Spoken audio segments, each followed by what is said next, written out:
Plusieurs sports que j'aime, la gym, la GRS, la danse. Ouais, on voit quelques images là. Voilà, ça c'est du twirling bâton, donc on a un accessoire qui est le bâton, qu'on a toujours avec nous. Et voilà, moi c'est ça qui m'a plu vraiment, c'est l'alliance de tous ces sports ensemble. Et voilà, il y a de la compétition aussi, donc il y a un enjeu, donc c'est aussi intéressant de ce point de vue-là. Et donc voilà. Qu'est-ce que vous répondez à ceux qui disent « Mais attendez, mais ce sont les majorettes du 21e siècle ?» Ah, pas du tout. Pas du tout, ça n'a rien à voir. Enfin, si, il y a le bâton qu'on a en commun. Les majorettes, ça existe toujours aujourd'hui, mais il y a le twirling. La différence, c'est que les majorettes, ça va plus être du défilé. Ça va être, enfin, à l'époque, c'était dans la rue, c'était de la marche. Le bâton, c'était juste un accessoire. Alors que nous, ça se passe dans un gymnase, comme vous pouvez le voir, devant des juges. C'est un sport. C'est un sport, voilà. On a plus de la gym, on a de la danse. Enfin, c'est vraiment, je dirais peut-être un peu plus sportif, on va dire. Comment vous l'avez découvert, ce sport ? Moi, c'est ma sœur qui était dans le club, ma grande sœur. Donc, du coup, j'ai découvert comme ça. À votre avis, quelles sont les principales qualités pour pratiquer le twirling bâton ? Je dirais être... sportif, ça c'est sûr, sportif. souple. Voilà, souple, il faut avoir de la grâce aussi, ça demande de la grâce, de la technique, parce que c'est pas facile d'avoir un bâton dans les mains sans le faire tomber, enfin voilà, il y a des choses à éviter. Comment ça se passe un entraînement ? C'est toujours en musique ou pas ? Non, pas toujours. L'entraînement, on le fait sans musique et à la fin, on va faire un passage en musique pour voilà, être calé sur la musique. Parce que la musique est très importante, on Oui. l'a entendu là. C'est très important parce qu'il y a des chorégraphies. Complètement, c'est des musiques officielles, donc on choisit pas toujours notre musique, ça dépend des catégories, mais parfois c'est des musiques officielles où il faut respecter les temps, il faut être en rythme. Faut bien qu'on comprenne, c'est que aux États-Unis, c'est la folie le twirling bâton. Ben, Le pompon aussi, je vais venir à vous, rassurez-vous Anaïs. C'est la folie. Là chez nous, en Bourgogne-Franche-Comté, on peut vous prendre pour des extraterrestres. Il faut quand même avoir conscience qu'en France, vous êtes l'un des tout meilleurs clubs, si ce n'est le meilleur club, vice-champion du monde, je le disais tout à l'heure, derrière les États-Unis. Un pompon, oui. Par exemple. Le pompon, justement, parlons-en avec vous. Anaïs, quelle est la grosse différence ?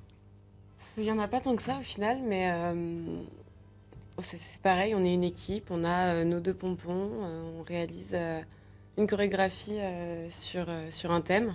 On voit une magnifique photo là, de toute l'équipe, Dominique Coulon. J'imagine que mener autant de filles à la baguette, si j'ose dire, enfin au twirling bâton presque, ça ne doit pas être évident, non ? Non, ils ont beaucoup de rigueur.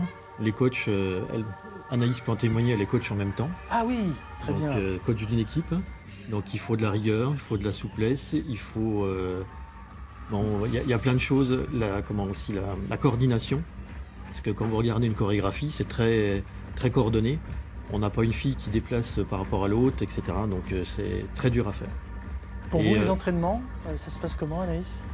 C'est intensif, c'est très très intensif. En plus, on en a beaucoup. Cette année, on a 48 filles à gérer.